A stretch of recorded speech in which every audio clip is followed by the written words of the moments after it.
ഇപ്പം ഇന്ന് നമ്മൾ നോക്കാൻ പോകുന്നത്, നമ്മളിതിന് മുൻപ് ഒരു ഷോർട്ട് ചെയ്തിട്ടുണ്ടായിരുന്നു ഗിയർ ബോക്സിൻ്റെ ലിവർ കംപ്ലൈൻ്റ് ആയിട്ട്. അതായത് ഗിയർ ലിവർ ന്യൂട്രലായി പോകുകയെന്ന് പറഞ്ഞിട്ടൊരു കംപ്ലൈൻറ്റ് ഐഡൻറ്റിഫൈ ചെയ്തിട്ടുണ്ടായിരുന്നു. അപ്പം നമ്മൾ നോക്കി വന്നപ്പോൾ നമുക്കിതിൻ്റെ ടർട്ട് കംപ്ലൈൻ്റ് ആയിട്ടുള്ളതായിട്ടാണ് കാണാൻ പറ്റിയത്. ടർട്ട് എന്ന് പറഞ്ഞാൽ ഗിയർ സെലക്ടർ.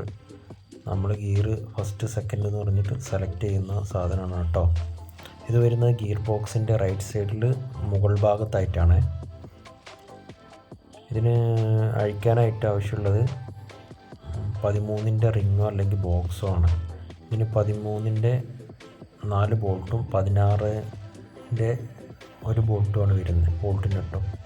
അങ്ങനെ നമ്മൾ 13-ൻ്റെ 4 ബോൾട്ടും അഴിക്കണം. 16-ൻ്റെ 1 ബോൾട്ട് വെച്ചിട്ട് നമ്മൾ ടർട്ട് പുറത്തേക്ക് എടുത്തിട്ടോ. അങ്ങനെ പുറത്തേക്ക് എടുക്കുമ്പോൾ നല്ല ശ്രദ്ധിക്കണം, കാരണം അതിൻ്റെ ചുറ്റുഭാഗത്ത് അത്യാവശ്യം നല്ല പൊടിയും മണ്ണൊക്കെ ഉണ്ടാവും. അതൊക്കെ തുടച്ചിട്ട് വേണം, പരമാവധി അവിടെ ക്ലീൻ ചെയ്തിട്ട് വേണം എടുക്കാൻ വേണ്ടിയിട്ട്.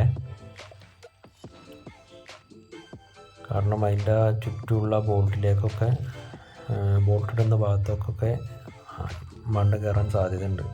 പിന്നെ ഇതാണ് ഗിയർ സെലക്ട് ചെയ്യുന്ന റോഡ്, അതായത് നമ്മളെ ടർട്ട് വന്ന് ഇരിക്കുന്ന സ്ഥലമാണ് കേട്ടോ. അപ്പോൾ ഇത് ന്യൂട്രലാക്കിയിട്ട് വേണം, ഗിയർ ന്യൂട്രലാക്കിയിട്ട് വേണം നമ്മൾ ഈ ടർട്ട് ഊരാൻ വേണ്ടിയിട്ട്. എന്നാൽ ഇത് ഒരേപോലെ നിൽക്കും. അവിടെ കണ്ടില്ലേ, അതേപോലെ ഒരേപോലെ നിൽക്കും കേട്ടോ. അല്ലാന്നുണ്ടെങ്കിൽ നമുക്ക് പിന്നീട് ടർട്ട് പുതിയത് വയ്ക്കുമ്പോൾ ബുദ്ധിമുട്ടായിട്ട് വരുവേ.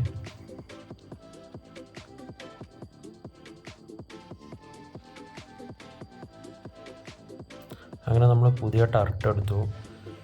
ഇതാണ് പുതിയ ടർട്ട് കേട്ടോ.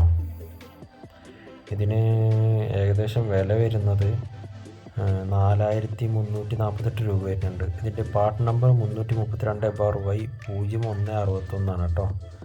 അങ്ങനെ നമ്മൾ പുതിയ ടർട്ടൊക്കെ സെലക്ട് ചെയ്ത് വെച്ചു.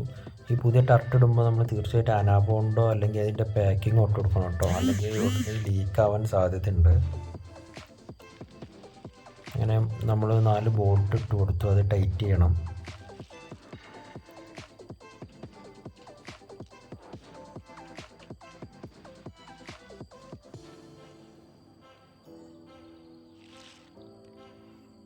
അങ്ങനെ നമ്മൾ ടർട്ട് ഫിറ്റ് ചെയ്ത് കഴിഞ്ഞു. ഗിയറൊക്കെ ഇട്ട് നോക്കി, കുഴപ്പമൊന്നുമില്ല കേട്ടോ, കറക്റ്റായിട്ട് ഗിയറൊക്കെ വീഴുന്നുണ്ട്.